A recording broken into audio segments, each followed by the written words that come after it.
In a world ruled by fire and faith, simply being born a woman could seal your fate. In the Middle Ages, the most dangerous thing a woman could do was exist. From the moment she entered the world, a woman's life was not her own. She was property, first to her father, then to her husband. Her voice, her body, her choices, all dictated by men, by law, and by religion. She could not vote, she could not rule, and in many places, she could not even speak in court without a man to speak for her. If she was too quiet, she was suspicious. If she was too outspoken, she was a threat. If she bled, she was cursed. If she didn't, she was unnatural.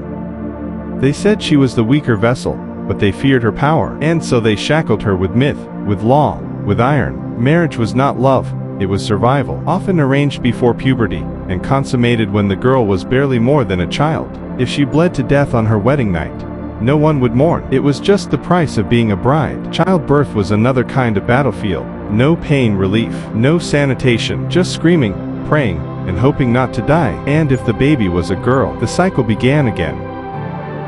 Education, forbidden to most. Books were dangerous in a woman's hands. A literate woman could ask questions. A thinking woman could rebel. So they kept her in the dark, and called it purity. The church warned that women led men to sin, that Eve doomed the world. And so they punished her for it. In sermons, in stories, in flames. A widow with land was a witch. A healer with herbs was a witch. A woman who knew too much, spoke too loudly, lived too freely, was a witch. They drowned her, burned her, tortured her, until she confessed to crimes she never committed, in a body she never truly owned. Even noble women were not safe. Queens were bartered for alliances, used to produce heirs, then cast aside. If she failed to give birth to a son, she failed her one purpose. If she defied her husband, imprisoned. If she cheated, executed. If he cheated, he was just being a man. This was not life. It was a sentence, passed down by a world that feared what it could not control. And yet, women endured.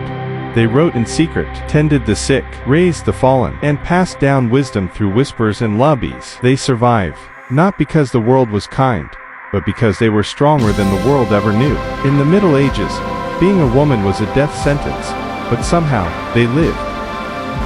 The story explores the brutal reality of life for women in the Middle Ages, where being female was a curse in the eyes of the law, the church, and society itself. Women were treated as property, denied education, and forced into marriages at a young age. Childbirth was deadly. Independence was criminalized, and the accusation of witchcraft could mean torture and death, whether rich or poor.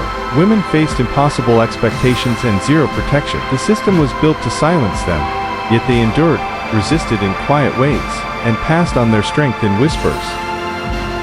In the final moments, we shift from despair to quiet defiance. Despite centuries of cruelty, women survived, not because the world allowed it, but because they refused to disappear. The video closes on a haunting image, a woman's silhouette standing alone on a hill at dusk, wind in her hair, a book in her hand, while distant church bells toll behind her.